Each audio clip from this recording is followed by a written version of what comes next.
Hello everyone. स्वागत है आप सभी का एक बार फिर से आपके अपने चैनल एनसीईआरटी ट्यूशन अड्डा पर। तो बच्चों, आज हम कवर करेंगे यूनिटी इन डाइवर्सिटी और मैनी इन द वन, इस चैप्टर के क्वेश्चन एंड आंसर्स पार्ट को। ठीक है, अगर आपने क्लास वीडियो नहीं देखी है तो चैनल को सब्सक्राइब कर लीजिए। चैनल के व्यू पेज पे आपको क्लास वीडियो मिल जाएगा, आप वहाँ से देख सकते हैं। तो चलिए जुड़े रहिए हमारे साथ अंत तक। सारे क्वेश्चन आंसर हम इसमें कवर करने वाले हैं, इस चैप्टर के स्टार्टिंग से लेके इन बिटवीन और एंड तक। ठीक है, तो फर्स्ट क्वेश्चन है, what is meant by unity in diversity in the Indian scenario. तो जो इंडियन सिनेरियो है उसमें जो यूनिटी इन डाइवर्सिटी का क्या मतलब है। तो आंसर है हमारा, unity in diversity means that India has many languages, religions, traditions and cultures, yet people live together as one nation. तो यूनिटी इन डाइवर्सिटी का मतलब भारत में कई तरह की जो लैंग्वेजेस हैं, धर्म हैं, रीति रिवाज हैं, यहाँ के ट्रेडिशंस हैं, ठीक है, अलग अलग तरह के, लेकिन फिर भी हम सब एक देश के रूप में साथ रहते हैं। Even with many differences Indian stay United. तो बहुत सारे डिफरेंसेस होने के बावजूद भी जो भारत के लोग हैं वो यूनाइटेड मतलब एकजुट होकर रहते हैं। ठीक है, चलिए नेक्स्ट क्वेश्चन है, what aspects of India diversity are the most striking. तो इंडियन डाइवर्सिटी के वे कौन कौन से एस्पेक्ट्स, जिसको आप पहलू कह सकते हो, कौन कौन से ऐसे पहलू हैं जो सबसे ज़्यादा इम्पोर्टेंट है, खास हैं। ठीक है, तो India diversity is seen in many things. Bharat की जो डाइवर्सिटी है वे कई चीज़ों में दिखाई देती है। People speak more than 22 languages and many dialects. तो यहाँ 22 से ज़्यादा लैंग्वेजेस और कई बोलियाँ बोली जाती हैं। डायलेक्ट होता है बोलियाँ। They follow different religions and celebrate different festivals. लोग अलग अलग धर्मों को मानते हैं, तरह तरह के त्यौहार मनाते हैं। Every region has its own clothes like sari, dhoti and turban. यहाँ पर हर एक रीजन की अपनी खास पोशाकें हैं, जैसे कि साड़ी हो गई, धोती हो गई, पगड़ी हो गई। Food and customs also changes from one place to place. तो खाना और यहाँ जो ट्रेडिशन, रीति रिवाज है, बोलचाल भी जगह जगह बदलते हैं। Still all Indians are connected as one nation. फिर भी हम सभी भारतीय एक देश के रूप में जुड़े रहते हैं। This makes India unique. यही भारत को खास बनाता है। ठीक है बच्चों, चलिए नेक्स्ट क्वेश्चन है इसका, बिग क्वेश्चन का question number 3, how do we make out the unity underlying the diversity. तो जो ये डाइवर्सिटी है इसमें यूनिटी को हम कैसे समझते हैं। ठीक है, जो इतनी डाइवर्सिटी होने के बावजूद भी हम इसमें कैसे यूनिटी फाइंड आउट देखते हैं। तो we can see unity in diversity in the freedom struggle festival and the constitution and the Indian army. तो हम जो ये डाइवर्सिटी में यूनिटी को देखते हैं वो हमारे जो स्वतंत्रता संग्राम है, त्योहार हैं, संविधान और जो हमारी सेना है उसमें ये हम कॉन्स्टिट्यूशन होता है संविधान, और इंडियन आर्मी उसमें हम देख सकते हैं। Now during independence people from different regions fought together. जो आज़ादी की लड़ाई हमने लड़ी थी उसमें अलग अलग जगहों के लोग एक साथ लड़े। Many festivals are celebrated by people of all religions. कई त्यौहार सब लोग अलग अलग धर्म को मानने वाले लोग मिलकर मनाते हैं यहाँ पर। The constitution gives equal right to everyone. जो हमारा कॉन्स्टिट्यूशन है सभी को उसने समान अधिकार वो देता है। The army has people from all states working together. जो हमारी आर्मी है, सेना है, देश के अलग अलग स्टेट्स के लोग मिलकर उसमें देश की रक्षा करते हैं। This shows that all Indians are united. इससे हमें पता चलता है कि हम सभी जो इंडियंस हैं, भारतीय हैं, एक हैं। चलिए बच्चों नेक्स्ट देखिए, लेटेस्ट एक्सप्लोर में है, आपकी बुक में दे रखा है, explain how the examples of sari reflect both unity and diversity. देखिए साड़ी का जो एग्जांपल है कैसे यूनिटी और डाइवर्सिटी दोनों को रिप्रेजेंट करता है, शो रिफ्लेक्ट करता है। ठीक है, इसको आपको 100 से 150 वर्ड में एक्सप्लेन करना है। तो चलिए आपके लिए तैयार है। The sari exemplifies unity through its presence as a single dress worn across India. तो जो ये साड़ी है एक ऐसा पहनना जाने वाला परिधान है जो भारत में हर जगह पहना जाता है। Despite the diverse ways of draping it in different region and communities. तो ये क्या है कि एक एकता का प्रतीक है, लेकिन अलग अलग जो रीजन्स हैं और अलग अलग कम्युनिटीज हैं उसमें इसे बांधने के अलग अलग तरीके इसकी डाइवर्सिटी को रिप्रेजेंट करते हैं, रिफ्लेक्ट करते हैं। तो it showcases diversity through the various styles of weaving, designing and colours use in its creation. तो जो इसकी बुनाई है, डिजाइन है, रंगों की इसमें अलग अलग डाइवर्सिटी है, वो भी इसकी डाइवर्सिटी को दिखाती है। The sari's long history and adaptability reflect both unity in its essence as a single garment and diversity in the multitude of ways it can be worn and style, making it a symbol of India's rich cultural heritage। तो देखिए बच्चों, यहाँ पर जो साड़ी का बहुत ही लंबा इतिहास है, लॉन्ग हिस्ट्री है, उसका बदलते समय के साथ साथ खुद को भी बदल लेना इसे एक ऐसे परिधान के रूप में दिखाता है जिसमें कि यूनिटी और डाइवर्सिटी दोनों हमें देखने को मिलती है। जो भारत की समृद्ध हमारी सांस्कृतिक रिच कल्चरल हेरिटेज है उसको ये शो करता है, हमें रिफ्लेक्ट करता है। ठीक है, चलिए let us explore next question चलते हैं। In the above pictures can you recognise what a sari has been use for. आप अपनी बुक में देखिए, आपको पिक्चर दिख रही होगी बच्चों, जिसमें साड़ी को अलग अलग कामों के लिए यूज किया गया है। बहुत सारी पिक्चर्स हैं, आपकी 6 पिक्चर।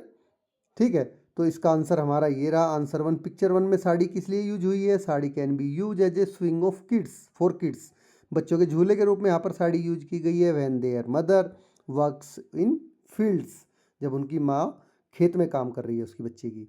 पिक्चर 2 है sari can be use for fishing purpose to catch fishes. देखिए, जो मछली पकड़ने के काम में भी साड़ियाँ यूज में ली जा रही हैं। पिक्चर 3 है some women makes a small bundle from sari to carry water pots on their head. देखिए, अपने सर पे वाटर पोट्स को कैरी करने के लिए औरत ने क्या कर रखा है, साड़ी का पूरा एक उसको इकट्ठा करके एक बंडल सा बना के अपने सर पे रख रखा है वाटर पोट के नीचे, ताकि उसको सर में वाटर पोट ना चुभे और वेट कम लगे। Picture 4 sari can be use as a cloth bag to carry grainy fruit और वेजिटेबल्स। देखिए, साड़ी का जो पल्लू होता है उसको हम एक कैरी बैग की तरह भी देखिए यहाँ पर यूज किया गया है इस पिक्चर में, जिसमें आपको दिख रहा होगा पल्लू में वो फ्रूट और वेजिटेबल ले रही है। पिक्चर 5 है some women use sari as a shield from protection the sunlight dust etcetera. तो देखिए, पिक्चर 5 में आपको दिखाया गया है कि साड़ी को एज ए शेड और एज ए प्रोटेक्शन भी यूज किया जाता है, सनलाइट से बचने के लिए, डस्ट से बचने के लिए। पिक्चर 6 है some uses sari as a pillow cover और a bed sheet for sleeping in park etcetera. तो देखिए, कुछ जो साड़ी के जो कुछ यूज हैं वो एज ए पिलो कवर की तरह या फिर बेड सीट की तरह पार्क में उसको बिछाकर भी यूज किया जा सकता है, जैसा कि यहाँ पर यूज कर भी रहे हैं। ठीक है, चलिए सेकंड क्वेश्चन इसका था, क्वेश्चन 2 इसी में लिखा हुआ है नीचे, देखिए आपको दिख रहा होगा ये वाला। ठीक है, तो चलिए अब इसका आंसर करते हैं। Question 2, are you aware of और can you imagine more usages for the sari. ये पेज नंबर 130 पे बच्चों आपके दिया गया है। क्या आप साड़ी के और ज़्यादा यूजेज जानते हैं? ठीक है, या आप और ज़्यादा इमेजिन कर सकते हैं साड़ी के फर्दर यूजेज के लिए।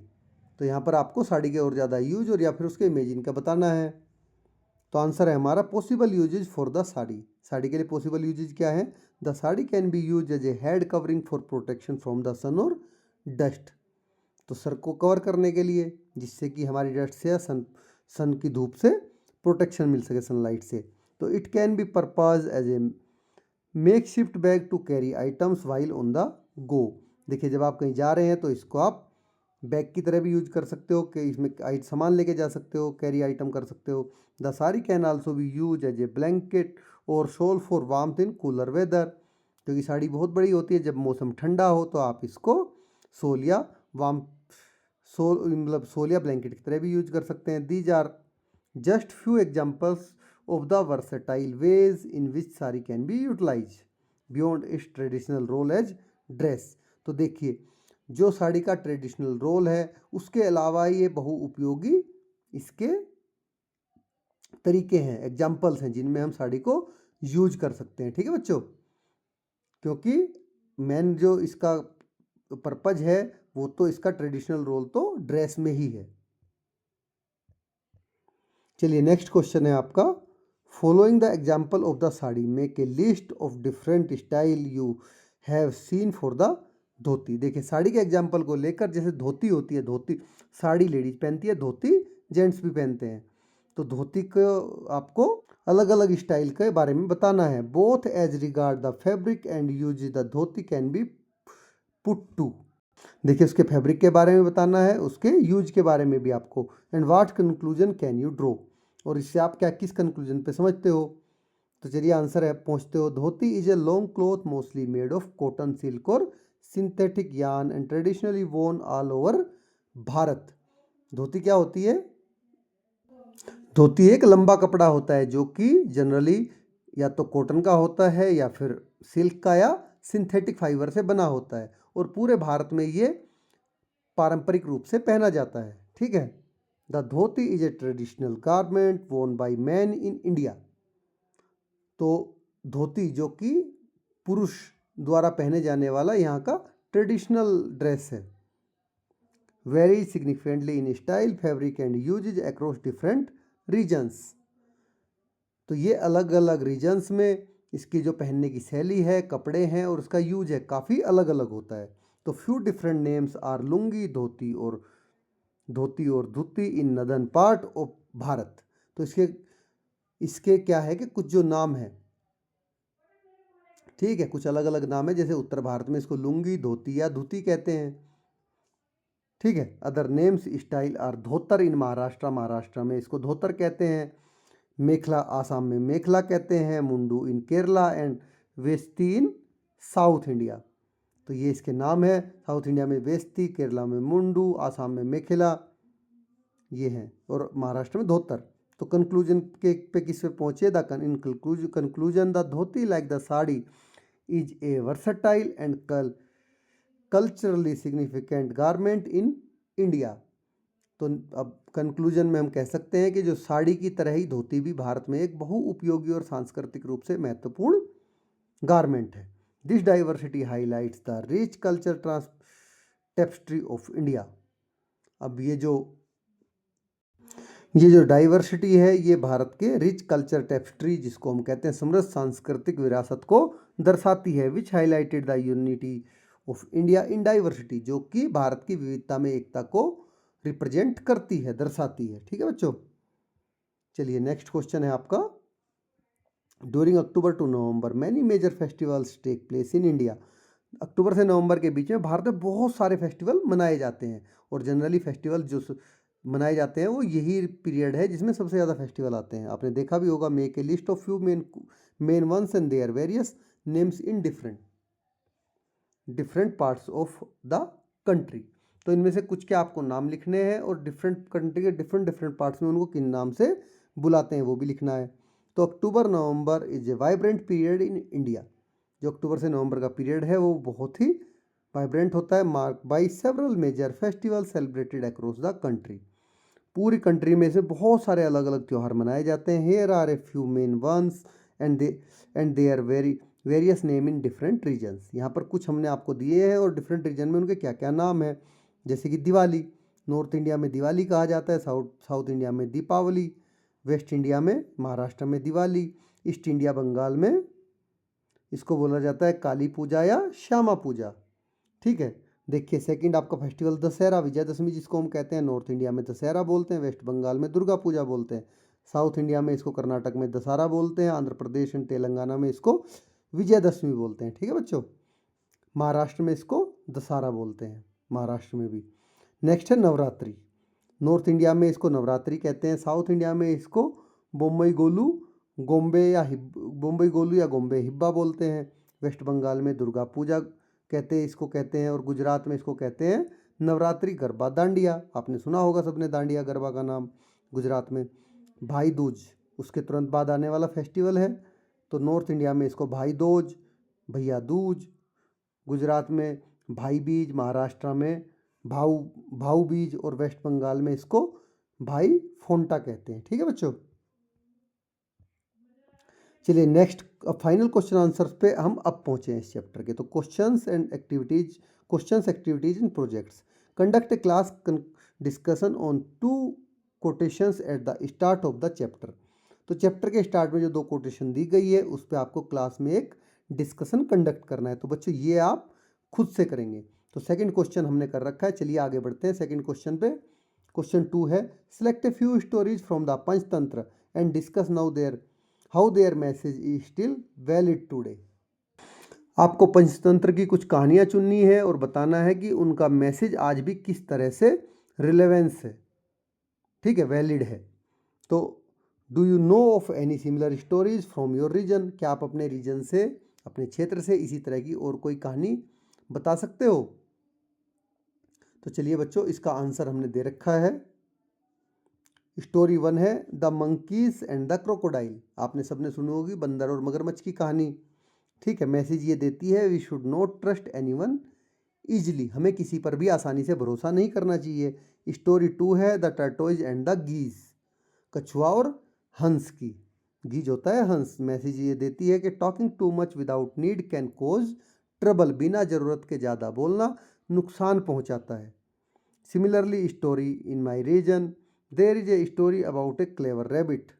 तो देखिए ये तो स्टोरी होगी आपकी पंचतंत्र से दोनों की दोनों। ठीक है बच्चों, और अब आपको अपने रीजन की बतानी है। तो मैंने यहाँ पर एक लिख रखी है कि सिमिलर स्टोरी, इसी तरह की कहानियाँ जो मेरे क्षेत्र में है। एक चालाक खरगोश द्वारा शेर को धोखा देने की कहानी है। ठीक है, like the Panchatantra story about intelligence, ये भी पंचतंत्र की जो चतुराई वाली कहानियाँ हैं उस जैसी ही है। अगर आपके रीजन में कोई और कहानी है तो उसके बारे में आप यहाँ पर लिख सकते हैं। चलिए नेक्स्ट क्वेश्चन है आपका question number 3, collect a few folk tales from your region and discuss their message. आपको अपने रीजन से कुछ फोक टेल्स कलेक्ट करनी है और उनका मैसेज बताना है। ठीक है, फोक टेल्स होती है लोक कथाएं, कि उनका क्या मैसेज जाता है। तो आंसर है about folk tales relevant to your location, here we have taken a few folk tales from Maharashtra and their messages.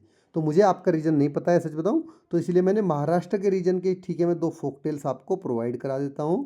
अपने रीजन की आप इसी तरह से खुद देख लीजिए। ठीक है, द ग्रीडी वीवर, विदर्भ की है ये एक लोभी।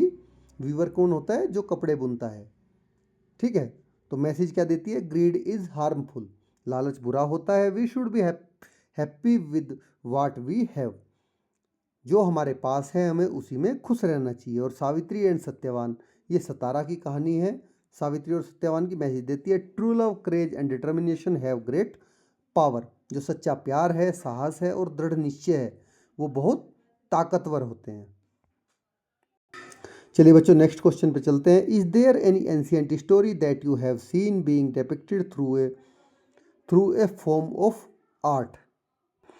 क्या कोई एंशिएंट स्टोरी है जिसे आपने किसी कला के रूप में दर्शाया हुआ देखा है, कि कोई मान लो कहीं पेंटिंग बनाई हुई है और वो एक स्टोरी आपको बताना चाह रही हो, जिसमें स्टोरी दिखती हो। It could be a sculpture, painting, a dance performance, a motif discuss with your classmates. ये कोई मूर्ति हो सकती है, चित्रकला हो सकती है, कोई डांस परफॉर्मेंस हो सकती है, या किसी अलंकरण के रूप में हो सकती है। ठीक है, मोटफी होता है अलंकरण की, कोई भी किसी तरह से भी आपको वो कहीं भी कैसे भी बनी हो और आप उससे एक स्टोरी समझ में आ रही हो आपको, तो इसे आपको अपने क्लासमेट्स के साथ में डिस्कस करना है। तो आंसर दे देते हैं, many artist have shown Panchatantra story through arts. तो बहुत सारे कलाकारों ने, आर्टिस्ट ने, जो पंचतंत्र की कहानियां हैं उनको कला के रूप में, आर्ट के रूप में दिखाया है।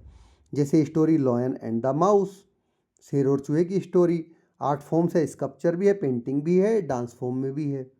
ठीक है, तो these art form show the lion's strength and the mouse's help in a beautiful way.